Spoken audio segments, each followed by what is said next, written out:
मैंने कहा भाई अजीत भाई आए हैं तो पूरा फायदा उठाया जाए इनके ज्ञान का, पोस्टों का। तो मैंने कहा लाइव बातचीत ही चले। एक और टॉपिक था भाई, जो यहाँ पे आके डीजे बज रहे हैं, चाहे दिल्ली वाले कैंप लगा रहे हैं या बाहर वाले, इवन गांव वाले भी। अब बात हो रही थी कि कस्टमर नहीं मांग रहा डीजे। यस, कल तो हमने यही देखा कि कस्टमर की उतनी डिमांड नहीं थी डीजे की जितना कैंप मालिक लोगों को डीजे सुनाने में इंटरेस्टेड था। और मैंने तो यहां तक देखा कि एक कपल था, वो आया हुआ था और आराम से था, तो बकायदा कैंप मालिक ने उनको बुलवाया कि देखो कितने बड़े बड़े कि देखो ये भैया आया था, अरे यार थोड़ा नाच लो यार, ये कपल्स वाले गाने लगा दो। अब मैंने कहा एक तो यार ये कपल वाले जो गाने होते हैं ना, साला टट्टी म्यूजिक होता है यार। और मैंने कहा अब पहाड़ पे आए हैं यार शांति की खोज में, एक तो साले तुम ये गंदे बॉलीवुड के गाने, वो भी अच्छा, ही वाज सो प्राउड, इतने बड़े बड़े स्पीकर हैं। तो मैंने उससे कहा, मैंने भाई गॉड, इस गांव का प्रधान अगर मैं होता ना, मैं तो तेरे कैंप में आग लगवा देता। पहले तो कैंप में यार लगने ही नहीं देता। अगर इस गांव का प्रधान मैं होता, या भगवान करे इस कैंप के बगल में मेरा घर होता, तो मैं या इस गांव का मैं भी निवासी होता, 1 किलोमीटर दूर भी अगर मैं रहता होता ना, तो तुम बजा के दिखा देता डीजे। और एक बात बताओ ना यार, आपके कस्टमर ने आपसे डीजे मांग लिया तो आप उसको समझाओ ना कि भैया पहाड़ पे आए हो तो शांति की खोज में तो आए हो। मैंने भाई से वही कहा कि जैसे हम कल भाई उसके गए थे कि देखो पता ओपन बात है, क्योंकि वो भी हमारा भाई है मनु। कुछ चीजें समझ नहीं है उनकी, शायद एज भी कम है। नहीं, मैं खुद कैंप स्टार्ट करने जा रहा हूँ, स्टार्ट करने जा रहे हैं मनाली को। ठीक है, हमने कहा कि वो करीबन 100 मीटर के करीब नीचे उतरा। अब जैसे ही गाड़ी उतरी, दिल्ली की गाड़ी आए, ऐसे करता हुआ हो, हाथ लगा, चिड़ियों की आवाज सुनिए, वातावरण से प्यार करिए, आराम से बोलिए, आवाज नहीं, प्रकृति का आनंद, इस तरह के साइनेज वगैरह रखें। तो हम कैसे एक्सपेक्टेशन सेट नहीं करते। मैं आपको बताऊं कि मैक्लोडगंज में वहाँ विपासना सेंटर है, ये गोयनका जी वाला, वहाँ पे जगह जगह उन्होंने पट्टियों पे लिखा हुआ है नोबल साइलेंस। नोबल वर्ड का ध्यान दीजिए, नोबल साइलेंस, साइलेंस को नोबल बताया गया है। क्या हुआ? और उस पूरे कैंप की यूएसपी है ये। वो तो कहते जब विवासना कराते हैं तो 10 दिन आपको वो बिल्कुल बोलने नहीं देते आपका। वो तो कहते हैं कि आपने किसी दूसरे से कम्युनिकेट ही नहीं करना, आंख ही नहीं मिलानी, अपने से बात करो, जो अपने से बात करो नंबर 1। कहते दूसरे से आपको कम्युनिकेट नहीं करना, आंख नहीं मिलानी, आंख भी नहीं मिलानी, इशारों में भी बात नहीं करनी। चलो वो तो एक्सट्रीम है, मान लीजिए कोई बात ना करने आए हैं, पर वो कहते हैं कि एंजॉय द सॉलिट्यूड, नेचर की खामोशी को एंजॉय कीजिए। ठीक है, आप म्यूजिक एंजॉय करते हैं, बहुत अच्छी बात है, खामोशी में भी मजा है सर। बिल्कुल नहीं, आप एक कैंप कर रहे हैं, शोर का, कुछ लोग को शोर में मजा आता है, शांति में भी मजा होता है। तो आपने तो सारी जिंदगी शोर एंजॉय किया, आपने सारी जिंदगी लाइटिंग एंजॉय की, अरे अंधेरा में एंजॉय करके देखो। मैं बता रहा हूँ, मेरी भांजी दिल्ली में पैदा हुई, दिल्ली में रही सारी जिंदगी, वो जीवन में पहली बार हमारे गांव चली। तो हमारे घर के बगल, मेरे घर जो गांव में मेरा जो हमारा कैंपस है वो काफी बड़ा कैंपस है, और उसमें कम से कम 20 बड़े पेड़ हैं। तो एक पकड़ी का पाकड़ का पेड़ था, और लाइट तो रहते नहीं थी, मुलायम सिंह का जमाना था। सारा दिन हम लोग 4-5 दिन को गांव में रही थी, और हम सारा दिन ना मई जून के महीने में फुल गर्मी पड़ रही थी, और हम सारा दिन उस पेड़ के नीचे बैठे रहते थे। बहुत ही घनी छाया होती है, हालांकि बहुत गर्मी थी, पर सारा दिन हम उस पेड़ के नीचे बैठ के गप्पे मारते रहते थे। तो वो बिटिया बोली कि मामा जी, मैंने जिंदगी में पहली बार I have experienced the beauty of a tree. पेड़ के नीचे भी इतना मजा आता है जिंदगी काटने का। तो फिर एक दिन जब वो सोने की बारी आई पहले दिन, तो मैंने कहा कि कहाँ सोना है, तो उसने बोली कहाँ सोना है, मैंने कहा छत पे सोएंगे। कहती यार छत पे तो मैं जिंदगी में कभी सोई नहीं। कहती I have never slept in my life under the sky, वैसे ओपन में। तो मैंने कहा चलो आज सो के देखो। कहती मुझे तो नींद नहीं आएगी। मैंने कहा बेटा 1 दिन नहीं आएगी, 2 दिन नहीं आएगी, फिर आ जाएगी। तो हम जब छत पे गए थे, और बाई चांस उस दिन ना अमावस्या की रात थी, तो वो जब ऐसे लेटी, तो उसने जब ऊपर देखा ना, कहती my god there are so many stars. एक तो गांव की रात, ऊपर से अमावस्या, अमावस्या की रात तो ऐसा मतलब पूरी मिल्की वे एकदम आकाश गंगाएं दिखाई देती हैं। तो जब उसने लेटी कहते अरे आकाश में इतने तारे होते हैं क्या?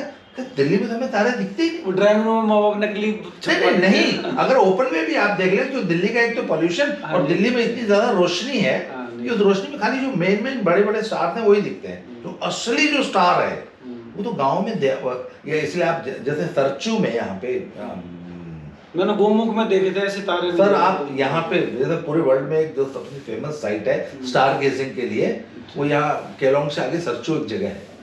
तो हाँ, उसमें भी जब क्या नाम अमावस्या की रातों में एक खास दिन खास रात ऐसी होती है जहाँ पूरे वर्ल्ड से एस्ट्रोनॉमर्स जो है अच्छा अपने बड़े बड़े टेलीस्कोप्स लेके आते हैं और वहां पे हजारों कैंप्स लगते हैं और वो सिर्फ उस दिन उस रात जो है स्टार गेजिंग करते हैं, क्योंकि उस स्पॉट पे सबसे ज्यादा स्टार दिखाई देते हैं। सरचू के पास है ये, केलोंग से आगे जब जाते हैं हम लद्दाख लद्दाख वाले रास्ते पे, तो उस हमारी भांजी ने उस रात पहली बार घनी अंधकार वाली रात में तारे, उसने बोला कि my god the sky is so beautiful, we never knew in Delhi. कहते दिल्ली में हमने आकाश देखा ही नहीं कभी, आकाश के इतने तारे, क्योंकि पॉल्यूशन और रोशनी इतनी ज्यादा है दिल्ली की कि वो तारे देखते हैं। तो मैं एक बात कहता हूँ सर ठीक है म्यूजिक एंजॉय करो यार, ठीक है आपने सारी जिंदगी म्यूजिक एंजॉय किया, शांति भी तो एंजॉय करो कभी। मैंने भाई से बात करी, अपना एक्सपीरियंस बताया। रोशनी एंजॉय करो तो कभी अंधेरा भी एंजॉय करो। नहीं भाई साहब अभी कल्चर आ गया है, अंधेरे को अंधेरा बनाने को वो कह रहे कि ऐसे लोगों में बीमारियां हो गई हैं कि बिना रोशनी रह ही नहीं पा रहे। हर मतलब अंधेरा नहीं नसीब हो रहा, घर में लाइट जल रही है, बाहर लाइट, इधर लाइट उधर लाइट, अंधेरा ही नहीं मिल रहा, अंधेरे के लिए तरस रहे हैं लोग। और दूसरी मैंने कही कि 50 साल की उम्र में मैंने जीवन में एक शादी अटेंड करी जिसमें डीजे नहीं था, मेरी वाइफ की बहन की उसमें बारात भी आई और लाइट इंस्ट्रूमेंटल म्यूजिक था। हम सारे रिलेटिव ने इतना एंजॉय किया, बातचीत किया, क्योंकि लाउड म्यूजिक नहीं था। और सोचो कि हम लोग पहाड़ों में आके या तो मालिक या हम खुद भी एक ऐसी बेवकूफी वाली डिमांड करते हैं कि डीजे चला दो, दारू पिला दो। अरे दो चीज तो आप कमरे बंद में कर लो, आपको फर्क जरूरत ही नहीं है कि आप लेह लद्दाख या किसी पहाड़ों में ऋषिकेश मनाली या कहीं भी जाएं, आपको तो नेचर से बात करनी है, नेचर को एंजॉय करना है। ये चीज तो पहाड़ पे टूरिज्म का वजह था, ये जितने भी होटल वाले और कैंप वाले हैं, स्पेशली कैंप वाले, इनको तो स्ट्रिक्टली बैन होना चाहिए कि नो डीजे और नो म्यूजिक, बिल्कुल। और एक समय के बाद कोई लाइट नहीं। हाँ लाइट भी नहीं, म्यूजिक जो तो छोड़ दो, वो तो कभी दिन में भी नहीं, आपको रात में लाइट भी एक पर्टिकुलर टाइम के बाद नो लाइट। और बिना बात की बोनफायर, जबरदस्ती इतनी बड़ी बड़ी आग कर लेते हैं। अब -50 में हो कुछ है तो समझ आया कभी कभार हो गई। अब एक पैसे मुझे तो यार शहरी जीवन के खोखलेपन पे तरस आता है कि बॉनफायर भी एक लग्जरी हो गई है, बॉनफायर भी एक एक्सपीरियंस होता है। यहाँ बॉनफायर को एक एक्सपीरियंस, एक लग्जरी के तौर पे पेश किया जा रहा है कि बॉनफायर, हमारे यहाँ बॉनफायर होता है और हमारे कैंप का एक फीचर है। हाँ मतलब आप देख लीजिए ना कि शहरी मानसिकता कितनी खोखली होगी, जहाँ पे आप बॉनफायर को भी एक फीचर, एक लग्जरी, एक इवेंट के रूप में बेच सकते। वही हो रहा है, बेचो सब कुछ, जो बिक रहा हो बेचो, और लोग खरीद रहे हैं। कुछ तो मैंने एक बार वीडियो में बोला था, वो काट दिया। अच्छा एक मिनट, पंखे चल रहे, एसी चलाने की नौबत आ रही है और फिर कौन सा बॉनफायर? हाँ फिर भी बॉनफायर, तो जो सेल्फी खींचनी है बॉनफायर के आगे, इधर से पसीने आ रहे हैं और बॉनफायर लगा के फिर सेल्फी खींचनी है, इसलिए तुम लकड़ी में आग लगा दो। हमारे पास स्पेन से हैं वो कह रहे $11,000 फाइन आग लगा, ऐसे ओपन में आग लगाने का, और 10 साल तक की जेल हो सकती है वहां पे। और हमारे यहाँ पूरा फूकते हैं, बड़े बड़े लक्कड़, और रोज की रोज फूक रहे हैं। तो जैसे आप खोल रहे हो, इन्होंने तो क्लियर बोला है, नो डीजे, कोई बेमतलब की बोनफायर नहीं, कोई हो हल्ला नहीं, कोई ये शांति चीज मिलेगी। ये मेरे यहाँ नाचने के लिए मत आओ।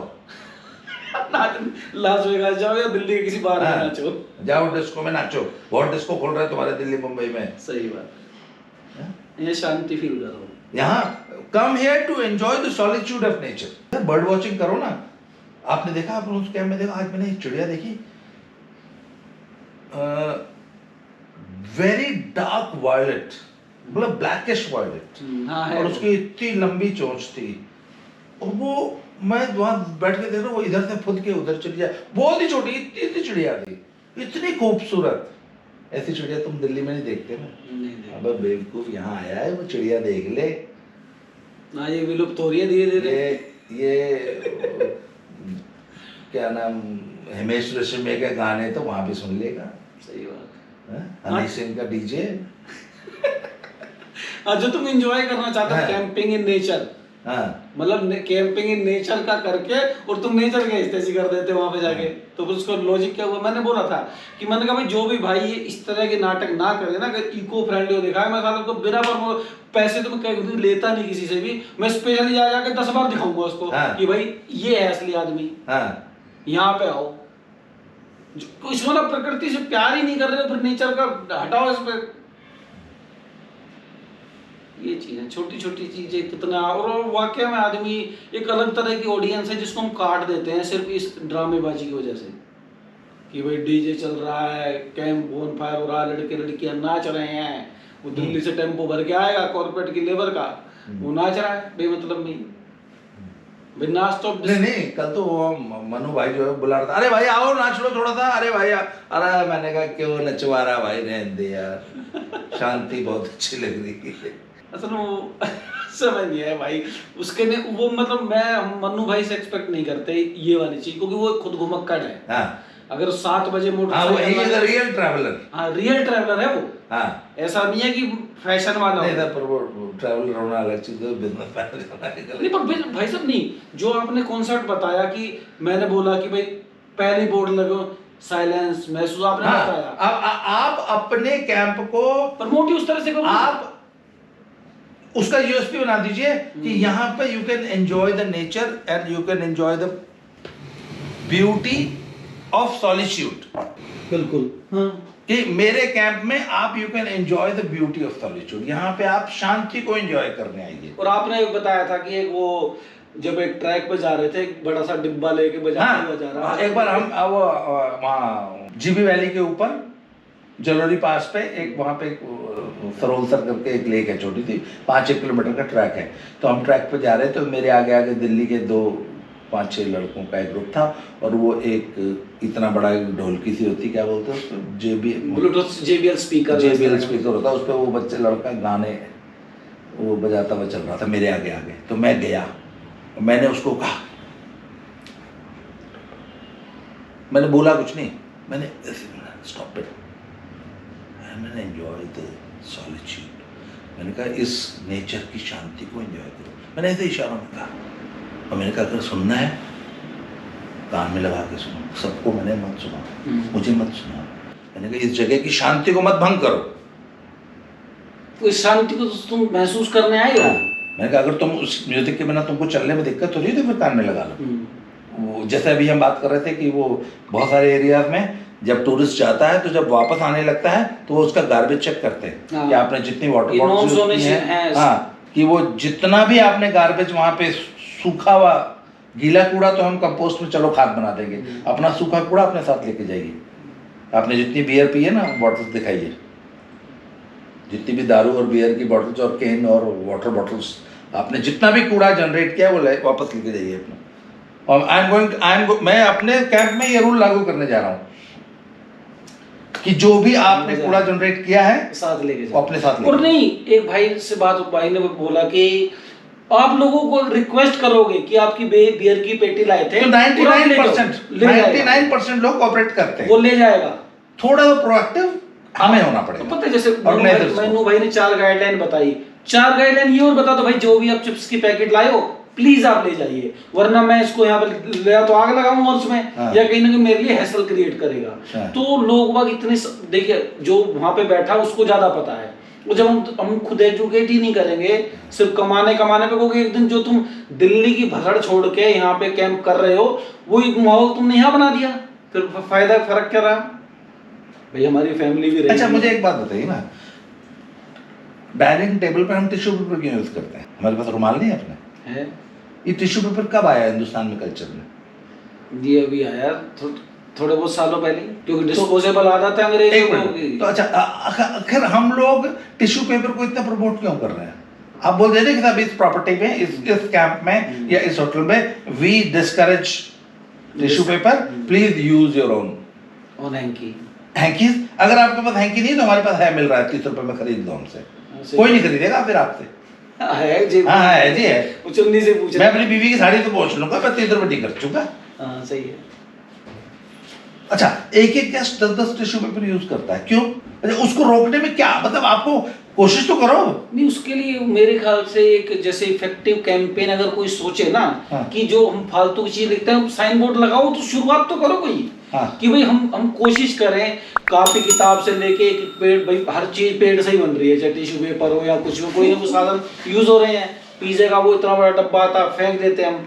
अगर ऐसी हम इकोनॉमिकली भी पहलू है इसका, और जो पर्यावरण को बचाना है वो तो अलग अलग ही चीज है।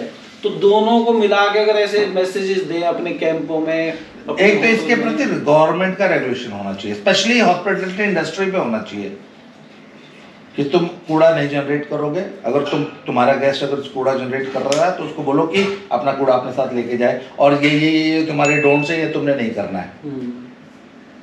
और उसके बाद जो ऑर्गेनाइजर्स हैं, हम लोग अपने गेस्ट को मजबूर करें कि नहीं, ये हमारे नॉर्म्स है, आपको ये फॉलो करने पड़ेंगे। और कर लेते हैं। हाँ। गेस्ट पे इतनी दिक्कत नहीं है। हाँ। अब पूरे अमेरिका कनाडा में जब ये लॉकडाउन लगा, सबसे ज्यादा पता क्या बिका? खाना। हाँ, टॉयलेट पेपर सबसे बड़ी, अरे झगड़े हुए टिश्यू पेपर पे था। देखे हमने टीवी पे देखे कि एक बंडल बचा था, उस पे वो लड़की और वो औरत लड़की और वो धड़ाम धड़ाम गिरी, वो बहुत वीडियो वायरल हुआ था टिश्यू पेपर पे।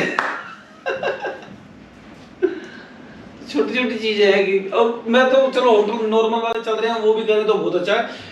पर्यावरण और नेचर कैंप के नाम पे ऐसी हरकतें करो तो भाई समझ नहीं आती। नहीं, बिल्कुल।